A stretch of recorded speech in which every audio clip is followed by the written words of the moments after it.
kita diperintahkan oleh Allah untuk taat dan menjauhi maksiat. Kita diperintahkan oleh Allah untuk taat dan menjauhi maksiat. Walaupun dua-duanya takdir nanti, hasil akhirnya dua-duanya takdir Allah. Oleh karena itu Habib Abdul Haddad dalam hikamnya mengatakan, kita boleh beralasan takdir untuk ta'ah. Setelah kita ta'ah, setelah kita haji, setelah kita dakwah, setelah kita belajar, setelah kita ibadah, Masya Allah, Alhamdulillah, saya ditakdir oleh Allah jadi orang ahli ibadah. Enggak apa-apa, ini bagus. Sehingga Anda melihat nikmat Allah kepada Anda dengan ibadah itu. Bukan Anda telah berbuat baik kepada Allah dengan ibadahnya. Ini adalah taufik. Kalau enggak ada taufik, Allah tidak memberikan taufik kepada saya. Enggak mungkin saya dakwah, enggak mungkin saya hadir majelis, enggak mungkin dan seterusnya. Itu bagus. Tapi jangan beralasan maksiat karena takdir. Setelah maksiat, ini sudah takdir. Alasan seseorang setelah maksiat dengan takdir lebih besar dosanya daripada maksiat itu. Kenapa? Karena dia merasa nggak bersalah, yang salah Allah. Padahal dia nggak tahu takdirnya apa. Dia disuruh taat sama Allah, disuruh meninggalkan maksiat oleh Allah. Ketika jatuh dari maksiat, Allah menyuruh kita apa? Alasan takdir. Lah, Allah menyuruh kita taubat. Ya ayyuhalladzina amanu tubu ilallah taubatan nasuha. Hei orang yang beriman, taubat sama Allah kalau maksiat. Perintah Allah ini. Kita disuruh jauhi maksiat, perintah Allah. Kalau sudah jatuh dari kemaksiat, kita diwajibkan taubat oleh Allah, menyesali. An-nadam hiya taubah, kata Nabi. Penyesalan itu adalah taubat. Ini perintah Allah semua. Jauh dari maksiat, perintah Allah. Kalau kita jatuh dari maksiat, taubat, perintah Allah.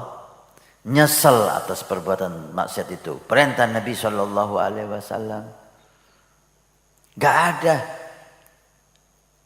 Kalau kamu maksiat, udah, jangan sedih. Ini sudah takdir. Gak ada itu. Oleh karena itu, alasan takdir atas perbuatan maksiat yang sudah dilakukan lebih besar dosanya daripada maksiat itu. Orang yang semacam ini, dia tidak akan bertobat karena dia tidak merasa berbuat salah. Orang yang semacam ini kurang ajar sama Allah. Seakan-akan dia mengatakan, kamu yang salah ya Allah, yang menakdirkan aku maksiat. Padahal dia maksiat atas keinginannya dia. Dan itu su'ul adab. Allah tidak boleh ditanya. Allah yang boleh bertanya. La yas'alu amma yaf'al wa hum yus'alun.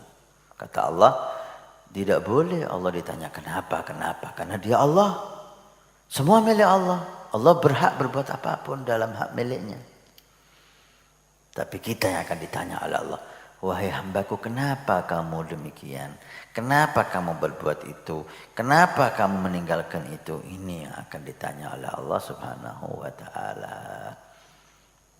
Dan boleh beralasan takdir setelah kita mendapatkan musibah. Sakit, ini udah takdir. Bagus. Kena musibah, ini udah takdir. Bagus. Sehingga kita sabar. Ini takdir Allah, kita ridhoi, kita dapat pahala. Selain musibah, selain setelah berbuat taat dan ibadah, selain dua ini kita tidak boleh beralasan takdir. Kalau dua ini boleh. Setelah taat, setelah ibadah, ketika dapat musibah, kita beralasan ini takdir. Bagus. Ketika kita sudah ibadah, alhamdulillah Allah menakdirkan saya ibadah. Acara ini, alhamdulillah Allah menakdirkan kita, saya berbicara, menjawab, Anda bertanya, teman-teman tim ini kerja untuk dakwah ila Allah. Ini taufik hidayah dari Allah, alhamdulillah ya Allah. Boleh, bagus, sehingga kita merasa ini nikmat. Bukan kita sudah berbuat, ini dari Allah. Atau ketika orang dapat musibah, kena penyakit, kena corona, kena ini udah takdir. Sehingga dia sabar menerima. Bagus. Selain dua ini haram. Kita beralasan takdir, apalagi kalau beralasan takdir setelah berbuat maksiat.